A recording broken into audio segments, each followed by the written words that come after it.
Good morning students. आज हम chapter 2 lecture 4 for class 12 को डिस्कस कर रहे हैं, ठीक है ना। देखिए आज का जो टॉपिक है दैट इज रॉल्स लॉ।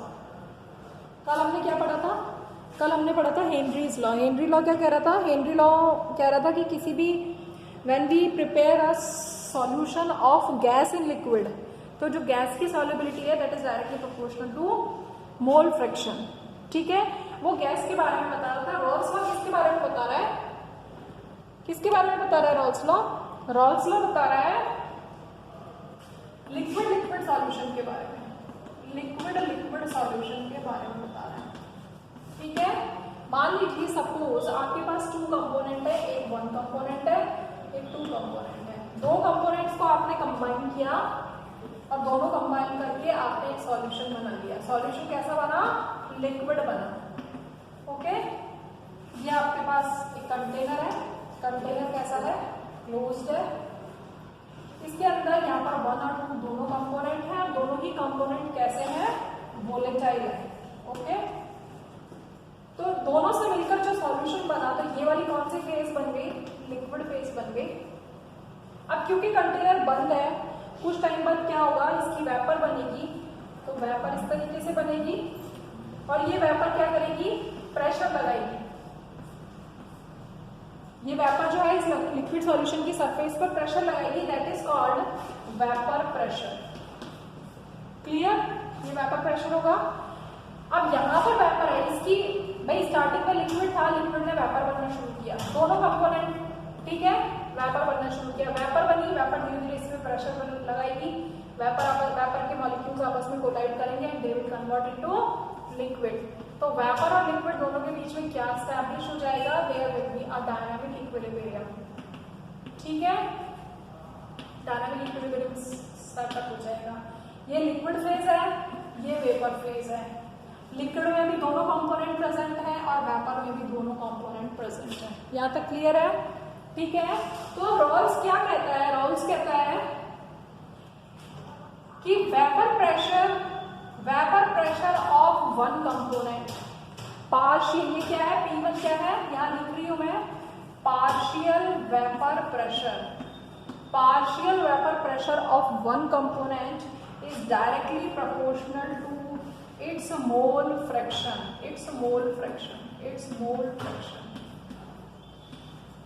कि किसी भी कंपोनेंट, जिस भी कंपोनेंट की आप बात कर रहे हैं, उसका जो पार्शियल वेपर प्रेशर है वो उसके मोल फ्रैक्शन के डायरेक्टली प्रोपोर्शनल होगा।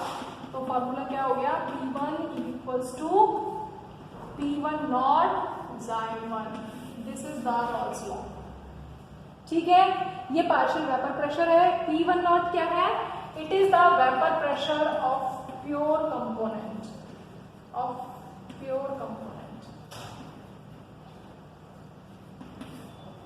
ठीक है। ये प्योर कंपोनेंट का वेपर प्रेशर है, क्लियर? ठीक है। तो यदि दूसरा कंपोनेंट है तो उसका पार्शियल वेपर प्रेशर कितना होगा? उसका वेपर प्रेशर हो जाएगा P2 नॉट Xi2, ठीक है। ये रॉल्स लॉ है। तो टोटल वेपर प्रेशर कितना होगा? टोटल वेपर प्रेशर, तो टोटल वेपर प्रेशर लिक्विड में किसके बराबर होगा? Partial vapour pressure of 1 component and partial vapour pressure of 2 component. अरे किसी सॉल्यूशन में 2 कंपोनेंट मिलाए हैं, दोनों ही वोलेटाइल है, तो टोटल प्रेशर होगा वो कितना? टोटल प्रेशर कितना होगा सॉल्यूशन का? दोनों कंपोनेंट का सम ही तो होगा, दोनों कंपोनेंट के पार्शियल वेपर प्रेशर का सम होगा। अब P1 क्या है? P1 है P1 नॉट Xi1 और P2 क्या है? P2 not Xi2। P1 कितना है? P1 की वैल्यू पुट कर दी हमने, P1 naught Xi1, P2 not Xi2। अब हमको पता है Xi1 प्लस Xi2 किसके बराबर होता है? 1 के बराबर होता है, ओके। तो Xi1 किसके बराबर हो जाएगा? 1 माइनस Xi2 के बराबर हो जाएगा, ओके। इसको वैल्यू पुट कर दो। P1 नॉट Xi1 की वैल्यू हो गई 1 minus Xi1 plus P2 not Xi2। Clear? यहाँ तक समझ में आ रहा है? ठीक है।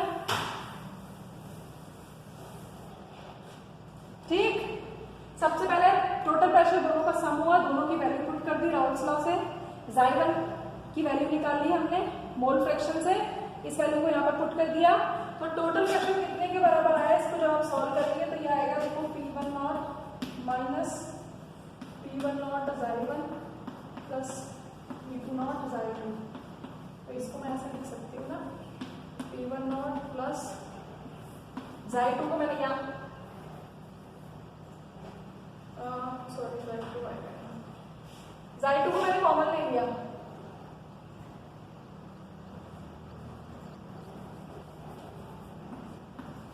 Xy2 को मैंने कॉमन ले, देखो यहाँ पर वापस से देखो P1 नॉट Xy1 की वैल्यू कितनी है 1 माइनस Xy2, ठीक है, ये तो सेम रहेगा, इसको मल्टीप्लाई किया P1 नॉट आया, इसको मल्टीप्लाई किया P1 नॉट Xy2 आया, ठीक है, Xy2 यहाँ पर कॉमन है, Xy2 कॉमन ले लिया, तो P2 not plus P2 not minus P1 not, it is the total pressure of a liquid solution. तो हम इस फॉर्मूले से भी निकाल सकते हैं और इस फॉर्मूले से भी निकाल सकते हैं। इस फॉर्मूले से तो हम तब भी निकाल पाएंगे जब हमारे पास क्या होना चाहिए, Xy1 और Xy2 दोनों होने चाहिए, लेकिन इससे हम कब निकाल पाएंगे जब हमारे पास एक ही कंपोनेंट का मोल फ्रैक्शन होगा। समझ में आ रहा है? लेकिन यदि अभी आपको मैंने बताया था कि यदि ये सॉल्यूशन है तो लिक्विड फेज है, वेपर फेज है, वेपर फेज में क्या होगा, तो वेपर फेज में P1 कैसे निकलेगा, वेपर फेज में P1 होगा Y1 P2 और P2 किसके बराबर होगा Y2 PT। PT क्या है, टोटल प्रेशर, वेपर फेज में 1 का पार्शियल प्रेशर कितना है, 2 कंपोनेंट का प्रेशर कितना है, ये क्या है, ये मोल फ्रैक्शन है। ये फॉर्मूले आपको याद रखने हैं, क्वेश्चन को आपको सॉल्व करना है, इट्स द मोल फ्रैक्शन। ये 1 कंपोनेंट का मोल फ्रैक्शन है, ये 2 कंपोनेंट का मोल फ्रैक्शन है। आप कहोगे कि मोल फ्रैक्शन तो आपने Xy से बताया, Xy से कब पता है, लिक्विड फेज में, यदि गैसियस फेज है, वेपर फेज है तो Y1 और Y2 से बताएंगे। समझ में आ रहा है? ठीक, अब इससे एक कर्व खींच लेते हैं, उस कर्व को देखिए आप, कर्व क्या कहता है कि हमने वेपर प्रेशर को हमने y एक्सिस पर लिया और Xy मोल फ्रैक्शन को हमने कहां पर लिया, x एक्सिस पर लिया। अब हमने जो सॉल्यूशन फॉर्म किया है लिक्विड में, उसमें 2 कंपोनेंट है 1 और 2, तो 1 की वैल्यू हमने पहले 1 लिखी और यहाँ पर 1 की वैल्यू है 0, यहाँ पर दूसरे कंपोनेंट की वैल्यू है 0, इसकी वैल्यू है 1, ठीक है। तो अब आप देखो फॉर्मूला लगाओ, आपके पास फॉर्मूला क्या है, P1 is equals to P1 not Xy1, ये फॉर्मूला था ना। Xy1 की वैल्यू जब 1 है तो P1 कितना होगा, P1 नॉट के बराबर होगा, P1 नॉट के बराबर, क्लियर। और जब Xy1 0 है तो P1 कितना होगा, 0, कर्व कितना हो जाएगा, लीनियरली कर्व शो कर रहा है। तो जो टोटल वेपर प्रेशर है किसी भी सॉल्यूशन का लीनियरली मैक्सिमम से लोअर की ओर जा रहा है। ठीक इसी तरीके से P2 कैलकुलेट करिए, P2 कैलकुलेट कितना होगा, P2 नॉट Xy2 की वैल्यू 1 है तो P2 कितने के बराबर होगा, P2 नॉट के बराबर होगा, और जब Xy2 की वैल्यू 0 है तो कितना हो जाएगा, कर्व लाइक दिस, ठीक है, क्लियर। ये आपको डॉटेड लाइन से दिखाना है, ठीक है। आपने vapour pressure, partial vapour pressure first component का और 2 कंपोनेंट का मोल फ्रैक्शन के हिसाब से कर लिया। अब इन दोनों को अभी आपको बताया टोटल प्रेशर किसके बराबर होता है, P1 प्लस P2 के बराबर होता है, तो टोटल प्रेशर किसके बराबर हो गया, P1 प्लस P2। समझ में आ गया, ठीक है।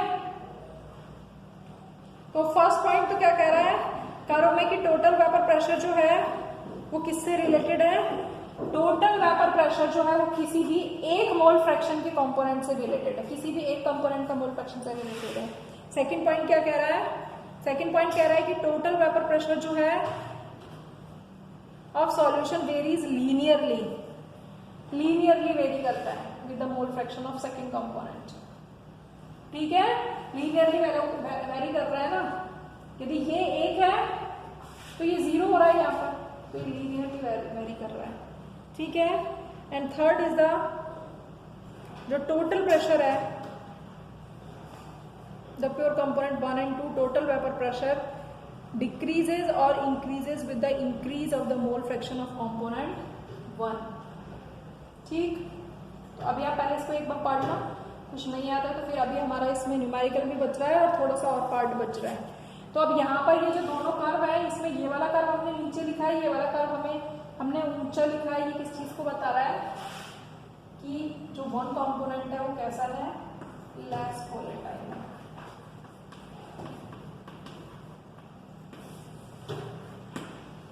ठीक है, इसको पढ़िएगा।